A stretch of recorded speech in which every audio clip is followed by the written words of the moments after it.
اللہ الرحمن الرحیم شہر رمضان الذی انزل فیہ القرآن۔ معزز سامعین کرام، اللہ رب العزت قرآن مقدس میں ارشاد فرماتا ہے کہ رمضان کا مہینہ وہ ہے جس میں قرآن نازل فرمایا گیا۔ اب یہاں پہ غور کریں کہ سارے مہینے ہی بڑے مبارک ہیں، لیکن رمضان شریف کا مہینہ وہ بابرکت مہینہ ہے جس کا اللہ تعالیٰ نے نام لے کر ذکر کیا ہے۔ تو رمضان المبارک کا بابرکت مہینہ جو امت مسلمہ کی بخشش کے لیے آیا ہے، بفضلہ تعالیٰ شروع ہو چکا ہے۔ تو رمضان شریف کا مہینہ اگر آ جائے نا تو بعض لوگ بیمار بن جاتے ہیں۔ اب یہاں پر ایک بات سنیے گا کہ بیمار ہونا اور بات ہے کہ بیمار بن جاتے ہیں، حالانکہ رمضان شریف بیماریاں لے کر نہیں آتا بلکہ شفا لے کر آتا ہے۔ تو خوش نصیب ہے وہ بندہ جو رمضان المبارک کے روزے رکھے اور روزوں کے توسل سے اس کی سبھی بیماریاں دور ہو جائیں۔ تو سرکار مدینہ صلی اللہ علیہ وآلہ وسلم فرماتے ہیں کہ اے میرے امتی، اگر تجھے پھر سے رمضان شریف تیری زندگی میں نصیب ہو گیا ہے تو اس کی قدر کر، کیونکہ اس کا ایک ایک لمحہ بابرکت ہے۔ اب دیکھیے، بیت اللہ شریف خانہ کعبہ جس کے گرد ہم طواف کرتے ہیں وہ بھی گناہوں کو بخشواتا ہے، تو رمضان شریف بھی گناہ بخشواتا ہے، لیکن دونوں میں امتیازی فرق یہ ہے کہ سخی دو قسم کے ہوتے ہیں۔ ایک سخی وہ ہوتا ہے جو غریب کو اپنے دروازے پہ بلا کے دیتا ہے، اور ایک سخی وہ ہوتا ہے جو غریب کے دروازے پر جا کر دیتا ہے۔ اب دیکھیے گا، بیت اللہ بھی سخی ہے، رمضان شریف بھی سخی ہے، لیکن دونوں کی ثقافتوں میں بڑا فرق ہے۔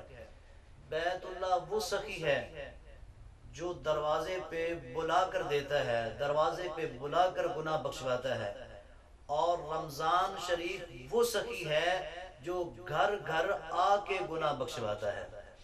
اب دیکھیے، بعض چیزوں کو حاصل کرنے کے لیے ہمیں بڑے بڑے سفر کیے جاتے کرنے پڑتے ہیں، بڑی بڑی محنتیں کرنی پڑتی ہیں، لیکن رمضان مبارک کو حاصل کرنے کے لیے کوئی ضرورت نہیں دوڑنے کی یا سفر کرنے کی، کوئی بھی محنت کرنے کی۔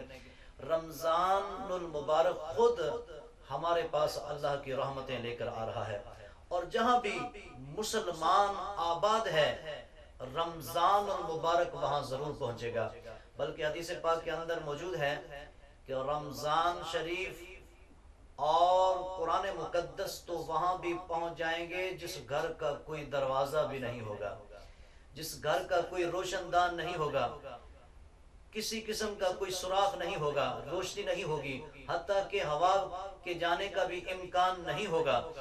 تو سرکار دو عالم صلی اللہ علیہ وآلہ وسلم فرماتے ہیں کہ اے لوگو، رمضان شریف اور قرآن شریف کے لیے راستوں کی ضرورت نہیں، یہ راستے خود بخود بنا لیتے ہیں۔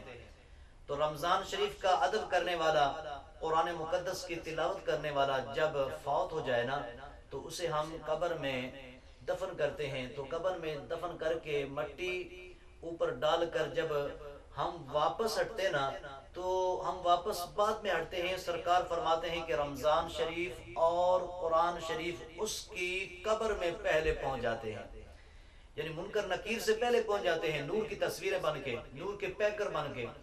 تو منکر نکیر کو رمضان شریف اور قرآن مقدس کی تلاوت کہتی ہے کہ خبردار اسے مت ستانا، مت ستانا، کیونکہ اس نے دنیا میں میرے ساتھ، ہمارے ساتھ پیار بڑا کیا تھا۔